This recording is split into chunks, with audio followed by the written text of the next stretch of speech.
Thank you for joining us. Our program today focuses on the Fischler School of Education Distance Education Museum. Dr. Abraham Fischler, President Emeritus of NSU, Nova Southeastern University, is a featured speaker. The ribbon cutting and speeches follows these messages.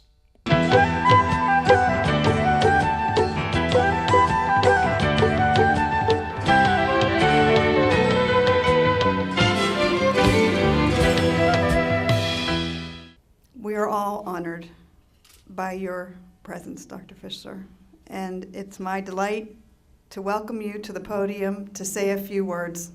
Thank you. My friend, Dr. Abraham S. Fischler.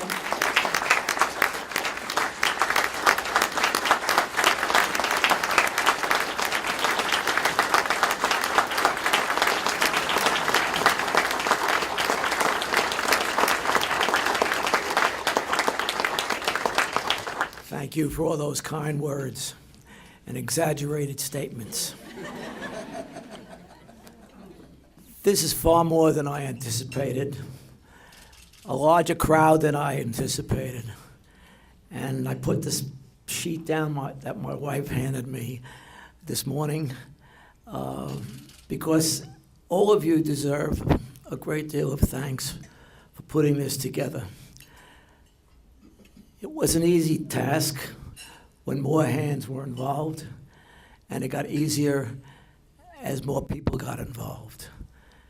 And as you can see, it brought forth a group like this. I don't deserve all this, I really don't, because my philosophy emanates from the reason I left Berkeley to come here. My philosophy was that people needed ownership and responsibility for doing what they could do well.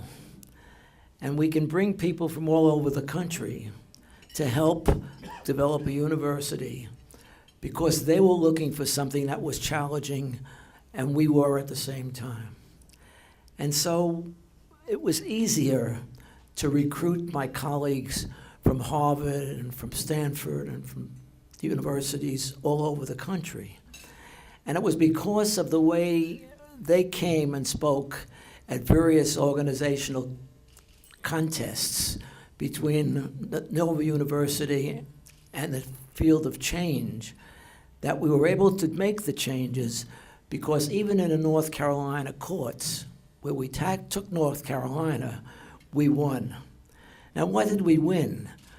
We won the opportunity to use technology and to bring a university to where people wanted to learn in an environment where they had colleagues who also wanted to learn.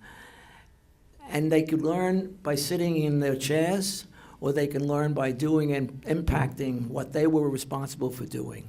And that was to bring change in public education, whether it be at the community college level or at K-12 level or superintendent's level. They were responsible to impact because they couldn't get a degree without doing a practicum. And the practicum was finding a problem within their responsible area and bringing about the kind of change that they wanted to see occur in the larger environment. And so it fitted in with a time when we were going through, especially in education, a change in the populations of people that wanted to be involved in education. Remember, we had a segregated society until 1964. It wasn't until 1964 that Fort Lauderdale and Broward County allowed minorities to move into positions of responsibility within the general public. So it was a refreshing thing when I came in '67, unknown by me, that this was so far back from New York City, which had already desegregated their schools. I had no idea that the real problem in this area was to bring the cultures together and begin to change the way we functioned. And it wasn't because of the technology, it was because the environment provided the laboratory for us to do these things that came forth. And some were excellent, and some were good, and some we had to change because they didn't work. So there was an experimental environment within the university that it's okay to do what you want to do as long as you lift up to two important pieces. One, the quality of your student and the quality of your center. I didn't do that. It grew out of bringing in people who are willing to take on responsibility for building their environment in such a way as to have an impact on the people who enrolled in the environment. We happened to be also in a period of time when the computing was coming into existence. In the first 3 years of our program in the Ed.D and Ed leaders, we didn't have a computer. We had the telephone and the jet. That's all we had. So it wasn't the technology, it was the people that came to create a different kind of environment so that we could be more successful in building the kind of communities that we wanted. So I owe that to all of you who came at a time when we were still arguing and debating in the courts and out of the courts what we were going to look like eventually. And when I retired from the presidency in 1992, I figured that this institution had demonstrated to me that it would continue its direction. It would find other vehicles and other ways to do it. And I learned by watching what was going on in our environment that the institution starts at the top. And so when I fought the battles, along with the rest of you, and came to a point where I felt that I had made my contribution through that argument, that fighting period, and that we would be a healthy institution. Yes, changes will be made, both inside and outside, but basically that Nova would survive and function effectively. That I said to myself, get out while you can. Don't stay too long, because if you stay too long, you're going to become part of the problem, not the solution.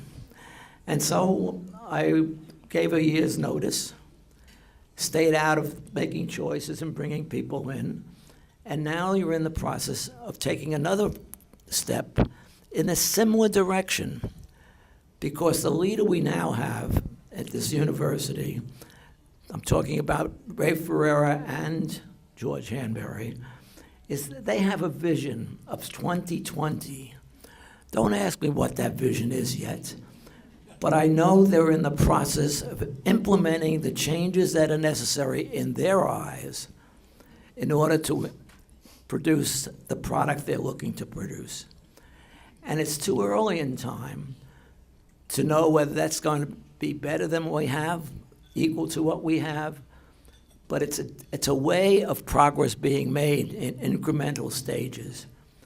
So if you want to make your changes, you have to bring in new cultures at the top of to be able to encourage the changes that you see taking place at Nova University. Some of it I'm excited about, some of it I'm not so excited about, but that's not what's important.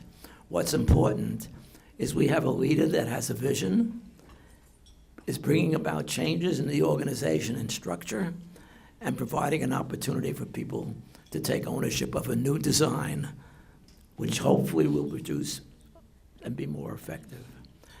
So I want to thank you. I want to thank all the names of the people that were up there. You took them down too quickly. You people did this. The motivation for me was to get rid of all that stuff in the house. And I thought about that, and I said, you know, people ask me, who's James Farquhar? And they ask me about another person's name and someone else's name. And I said to myself, you know, The Fischler School carries my name. Somebody, when I'm gone 10 years from now, 15 years, whenever it comes about, they'll want to know who was Abe Fischler. And we now have a museum being built out there. It's part of the changes we go through. But I'm glad that the people at the top of NOVA now have a vision. They've been in the process of implementing them. They gave themselves time to do it. And in 2020, we'll know the results of what they're doing now. So work with them, work philosophically and hard work, and hold your thoughts, because you're in a transition period, and it will work out, because they were both here during my tenure. They helped me in the visions that I had, and it worked out then, and I'm sure the new visions will be just as successful. So again, I thank you for today. I thank you for coming to the ribbon cutting so that we can cut the ribbon, and it'll be easier to cut the ribbon than it was the chicken. But anyway, enjoy. Enjoy.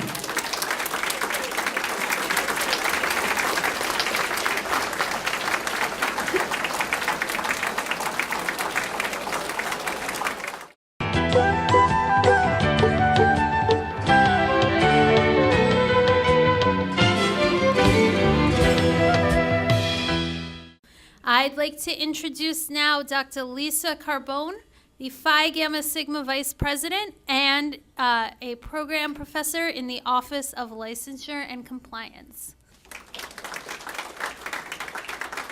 Good afternoon. Instead of Lisa, who is our Vice President, I'm Maria Gretel Mendez. I'm the President of Phi Gamma Sigma, so I'm coming in her place. Gives me great pleasure to be here this afternoon and talk to you a little bit about Phi Gamma Sigma. Phi Gamma Sigma was founded by Dr. Alan Cohen as a way of honoring and keeping outstanding doctoral graduates, Fischler graduates, engaged and together in a seamless and honoring them for their outstanding achievement. We have several events throughout the year that for these alumni, such as webinars, holiday events, community service. And in addition to that, we get together with current students and try to motivate them to do well in their doctoral studies. One of the things that we're going to be doing this summer, as Dr. Chenail mentioned, is we're going to have a presence at summer conference, and where we are going not only to tell them a little bit about our experience and do a small presentation, but also engage them and say, this is doable. You know, we are your lifeline. If the going gets tough, the tough get going with our help, and we, call on us. So this is all to come back and maintain that one NSU concept of community alumni that do return home. And NSU will forever be our home, and the Fischler School of Education will forever be our home. Okay, I would like to introduce a gentleman who has produced many TV interviews and specials on education with Dr. Fischler, going all the way back to the 1980s and up to the present. He and his company, RCP Productions, has produced hundreds of public affairs TV shows in the United States and many other countries that are broadcast nationwide, with in-depth interviews with VIP leaders in politics, education, and other areas, while promoting education and other good causes. Ladies and gentlemen, it gives me great pleasure to introduce Dr. Richard Peritz. Dr. Peritz. Good afternoon. It's a real pleasure and privilege to be with you here today. And after all of these eloquent words from others, there's very little more I can say other than dwelling upon legacy and counting our blessings. I've had the privilege of knowing Dr. Fischler ever since I came to this country about 30 years ago. And following the progress of NSU, Nova Southeastern University, to now be one of the leading educational institutions in the United States. And a personal privilege to be so close to this family of NSU. And again, I would like to applaud you, my dear friend, Dr. Fischler, Shirley, all of you.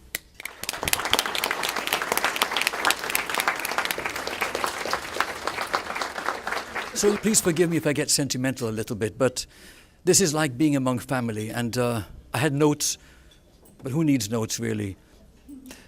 Distance learning, legacy, promoting education, one of the few redeeming features in our troubled world. And we take so much for granted living in this most benevolent of democracies, the United States. And I'm thinking of all of you here, the family of Nova, and all your students, and the important impact you have on bettering our society. And of course, celebrating the liberties we celebrate in this country, we must also acknowledge educational leaders who helped make this happen. I can't mention you all, Dr. Chenail and others, but people like Dr. Saltzman, who I'll introduce in a moment, professors such as Dan Markarian, former US Marine with us here, Professor Michael Simonson, all of you together create this environment of education which furthers this important cause.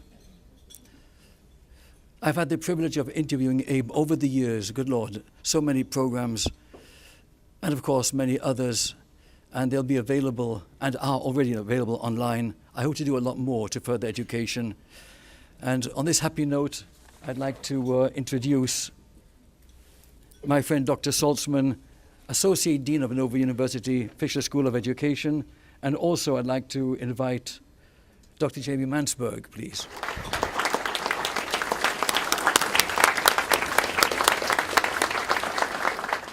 Thank you, everyone. 4 common words I heard, or adjectives I heard today: create, lead, inspire, and legacy. And they couldn't ring more true to me. And to honor Dr. Fischler in this way is really just amazing.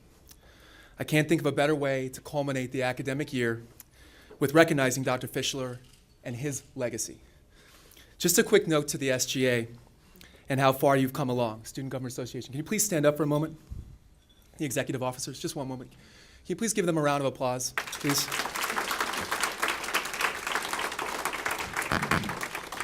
Thank you. Your work has inspired thousands of students who've depended on you for your leadership, your support, your guidance.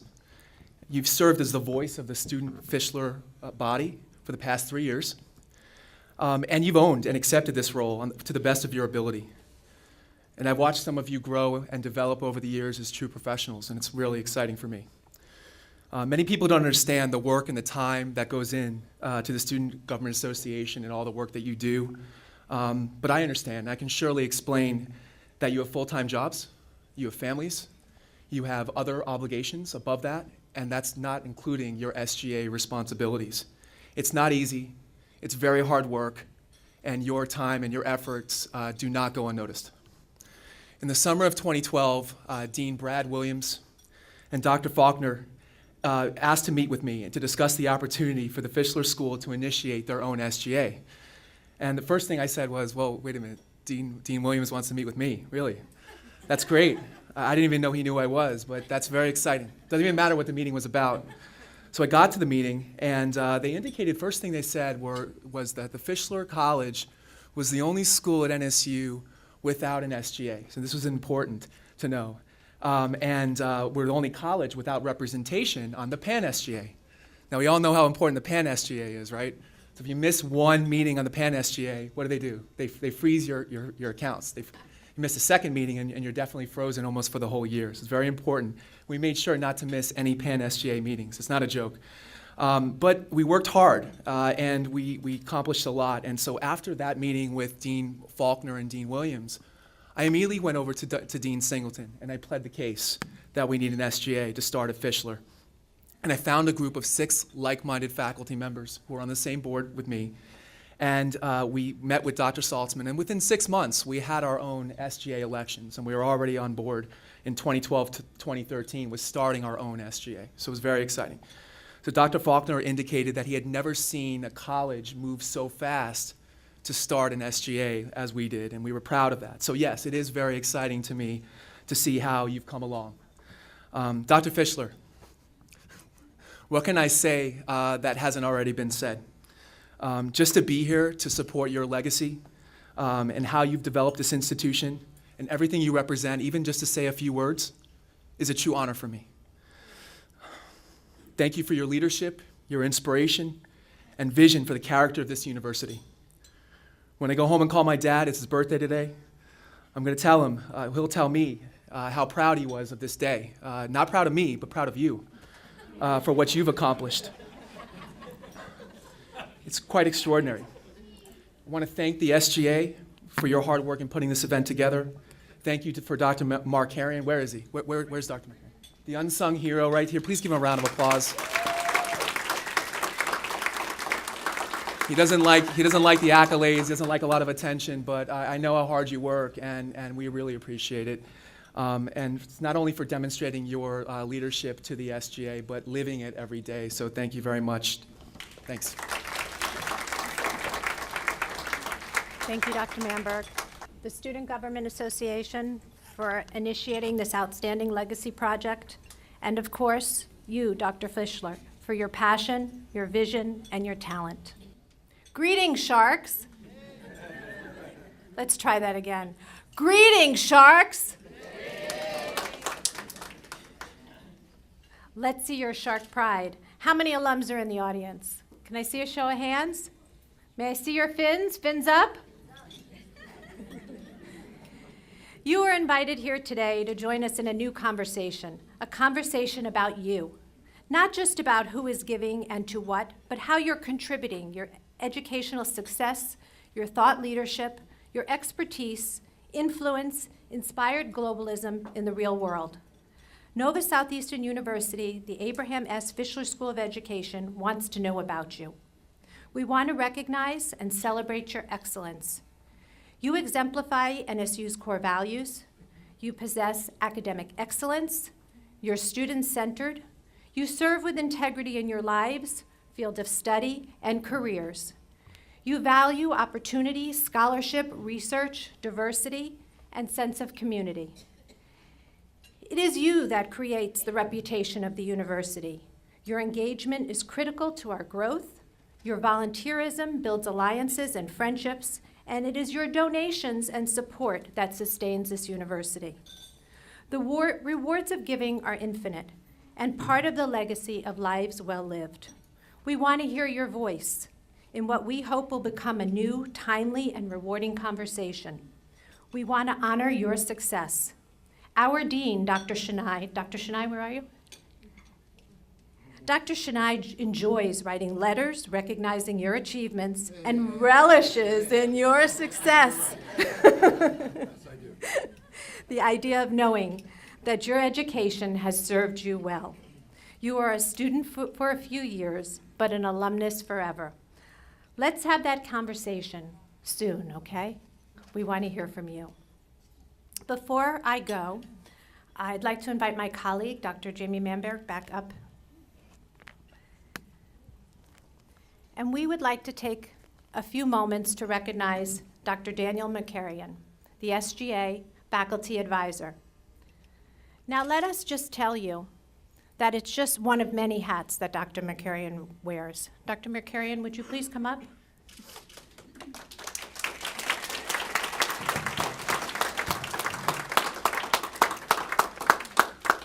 After 2 years and lots of back to the drawing board moments, it's Dan's great vision and sense of optimism, persistence that made today a reality. Dan never gives up. Instead, he asks you, how can I make it better? How can we learn from this moment? And how can we be inclusive to build a better network? Dr. Markarian, today we applaud you.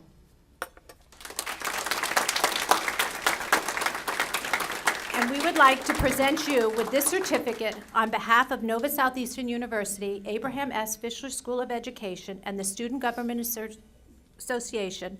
This certificate is in gratitude of making this dream a reality. Thank you for sharing your magic.